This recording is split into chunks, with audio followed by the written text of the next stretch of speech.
Hello, everyone. Today's lesson will show you the knowledge of Task 2 of Project 5, namely, the installation of temporary power distribution boxes for construction sites.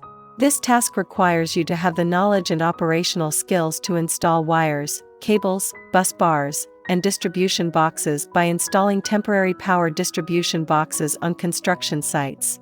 This lesson's implementation method and arrangement are based on the following Figure 5.2.1, the power supply plan and the distribution system wiring diagram.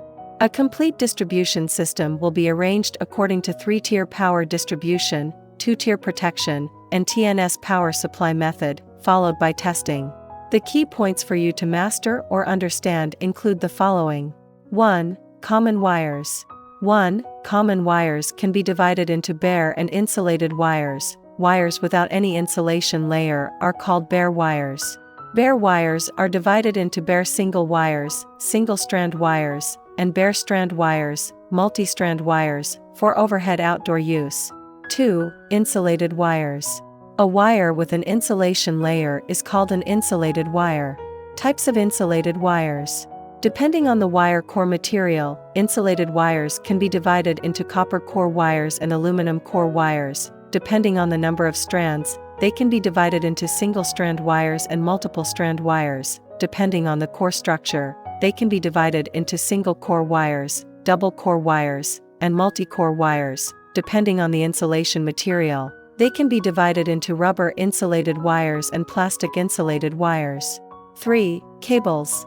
A cable is a type of multi-core wire. The cores are insulated from each other. The cables can be divided into power, control, signal, etc. 1. Power cables. 1. Cable structure. The power cable comprises 3 main parts: a conductive core, an insulating layer, and a protective layer, and its structure is shown in the following figure. A. Conductive core. It is typically made of copper or aluminum. The number of wire cores can be divided into single core, double core, 3 core, 4 core, and 5 core. B. Insulation layer. The function of the cable insulation layer is to insulate the cable core from the conductor and the protective layer. The most used insulation materials are oil-impregnated insulation paper, polyvinyl chloride, polyethylene, rubber, etc. C. Protective layer. The protective layer is further divided into inner and outer protective layers. The inner protective layer is usually made of aluminum, lead, plastic, rubber sleeves, etc. The outer protective layer is usually made of asphalt hemp, steel strip armor, etc. 2. Models of power cables. Power cable models consist of letters and numbers. Letters indicate the purpose, insulation, cable core material, inner sheath, characteristics of the cable. Numbers indicate the type of outer sheath and armor. The power cable model consists of 5 parts, as shown in the table below. 2. Control cables. Control cables are used in power distribution devices to conduct signal currents, connect electrical instruments, relay protection devices, and automatically control circuits. Multi-core low-voltage cables with small cross-sections typically operate at voltages below 500 volts AC and 1000 volts DC. 3. Signal cables. Signal cables mainly consist of cable cores, shields, sheaths, and outer protective layers. 4. Hard bus bars.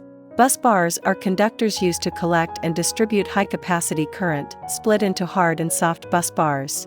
Soft bus bars are usually used for 35 kV high-voltage distribution devices and voltages above. Hard bus bars are usually used for high and low-voltage distribution devices. Hard bus bars are often metallic strips of copper or aluminum.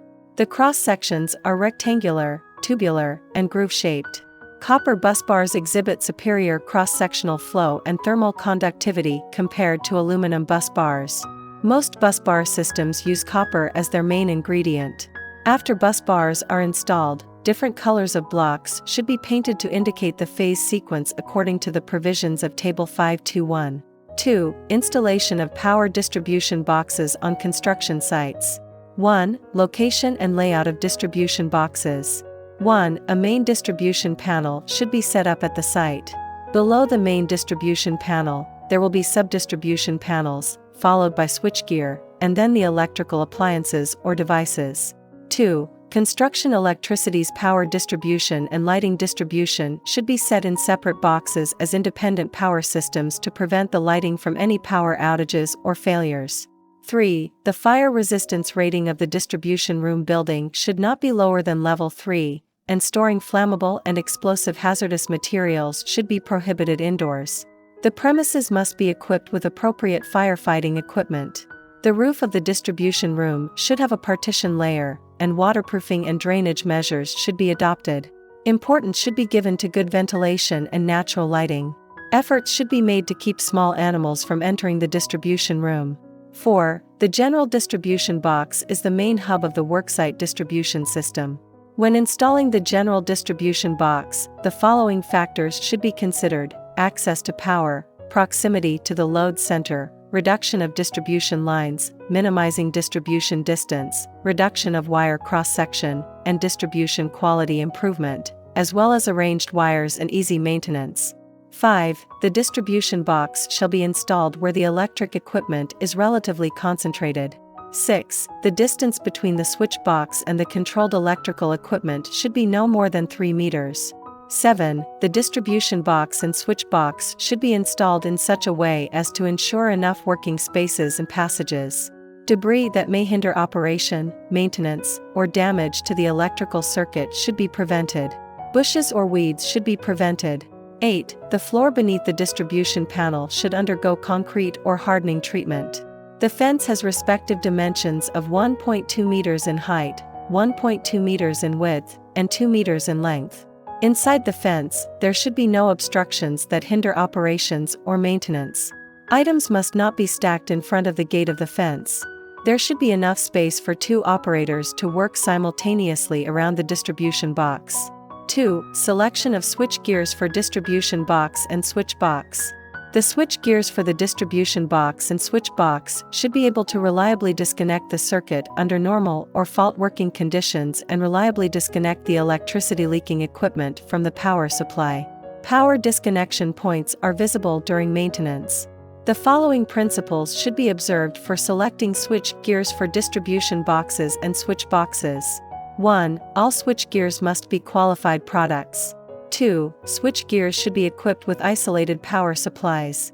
3. The switch gears inside the distribution box should match the distribution lines individually, and a subcircuit should be set for each switch gear. 4. One switch box should be applied only to one piece of electrical equipment. 5. Residual current protectors should be set inside the distribution and switch boxes. The rated residual operating current and rated residual operating time should be safe and reliable, typically with a rated residual operating current of less than or equal to 30 mA and a rated residual operating time of less than 0.1 seconds. That concludes this lesson. Thank you, everyone.